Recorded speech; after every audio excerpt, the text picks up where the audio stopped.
Hey friends, it's me, Erin, and I'm not here with a Schumann update, but I want to talk about one of the most common questions I get is, can we as human beings affect the Schumann resonance or the measurement that we're looking at? And the very short answer to that question is, I don't know, but I want to tell you about something that's working in that direction, and it's called the Global Consciousness Project.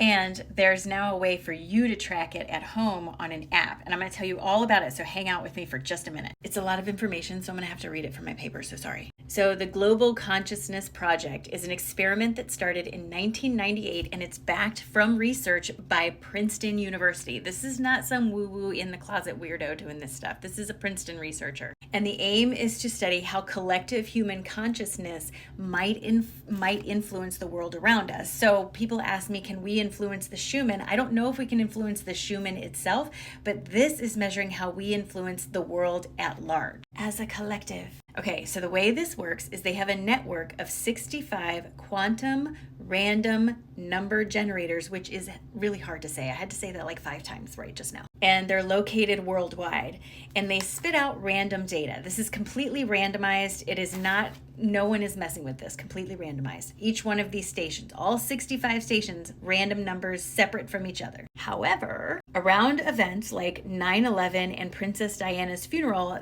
those numbers suddenly began to show a coherent pattern all at the same time. That literally means all 65 of those number generators, instead of just randomly spitting out numbers, they all started spitting out the same pattern. And the big part of this is, okay, so with 9/11, a statistically significant deviation from randomness actually happened 10 minutes before the first plane hit the first tower. You guys, that's like precognition. So the developer of this study's name is Dr. Roger Nelson, and he pointed to this sudden coherenceness 10 minutes prior to the first plane hitting as possibly anticipating it on an unconscious collective energetic level. Like our collective energy started to brace itself for something it knew was coming. You guys, this is freaking amazing. This is amazing. This is science finally starting to catch up with the woo world. So what are the odds of that happening, of this thing suddenly becoming coherent right before 9/11 hits? That's a great question. I'm going to tell you.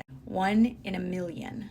It's a 1 in a million chance that just was a coincidence that it happened. Now, this app called Earthbeat, if you go down at the bottom, you scroll all the way over, you can click on that and see where the coherence is at any given moment, what it's measuring. Meaning, is it starting to pick up a pattern or is it still random? Okay, so I just took this a few minutes ago. So this is what it says here, and this is where we are right now.